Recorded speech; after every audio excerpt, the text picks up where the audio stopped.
Dámy a páni, vítame vás v našej novej relácii, ktorá sa volá Predstavujeme vám. Dnes vám predstavíme nový projekt na našej škole, ktorá sa volá Obchod Dukátik. Preto tu teraz vítam Kiku, ktorá je štvrtáčka a tento projekt je pre štvrtákov, takže nám o tom niečo povie. Kika, vedela by si nám povedať, kto tento projekt vymyslel?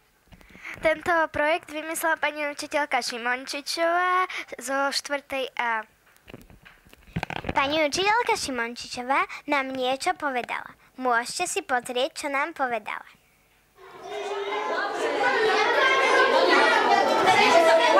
Pani učiteľka, môžeme sa vás spýtať, čo sa to tu deje? No, nachádzame sa v obchode Dukátik, nech sa páči, tu je naša reklama. Deti si kupujú tovar, našetrili si Dukátiky za rôzne akcie. A ako vás napadol tento nápad? No, tento nápad som dostala v podstate tak, že som chodila po táboroch a v táboroch boli tieto akcie, volalo sa to Jarmok dobrej nálady a chceli sme deti nejak namotivovať, aby sa nám zapájali do súťaží. A budete takýto obchod robiť aj niekedy inokedy, vlastne na budúci rok? No, na budúci rok neviem, čo bude, ale tento rok by sme ho chceli, keď Pán Boh dá, po celý školský rok urobiť.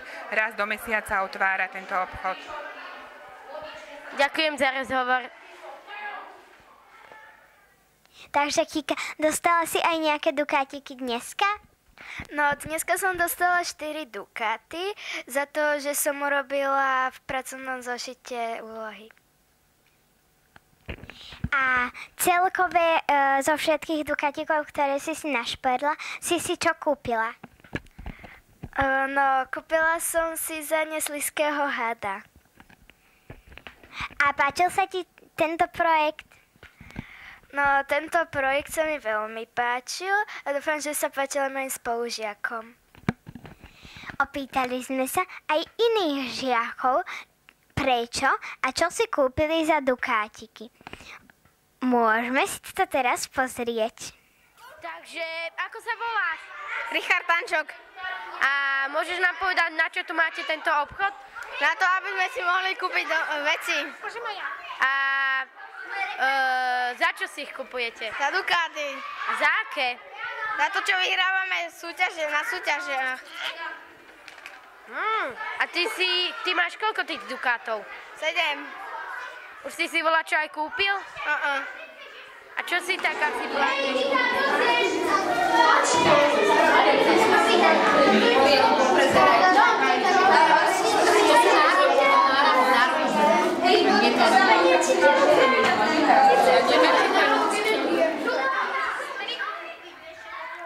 A teba sa môžem spýtať, kde si získal dukáty? V akých súťažiach? No, ja som v žiadnych súťažiach, proste učiteľka mi dala dukáty, lebo som také, napríklad s spolužiačkou sme písali a dostali sme po jednom dukáte. 5 dukátov som dostal za to, že som tohoto upozornil, že behal po chodbe a tak. Ukáž nám, ktorého, ukáž. No, tohto. Som 11 dukátov a zobrala mi 4 dukáty a teraz mám 7. Dobre rátam. A ty si už niečo kúpil?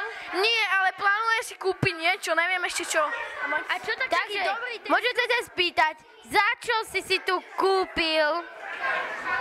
Kúpil som si tu hodinky a merač teploty. Kde si získal tie dukáty? Pri luštení krížoviek, pri matematike. A odkedy tu je tento obchod? Bol to aj včera? Nie, už od dnes. Dúfajme, že sa vám páčil tento projekt a tešíme sa na vás aj na budúce v našej relácii. Predstavujeme vám. Ahojte!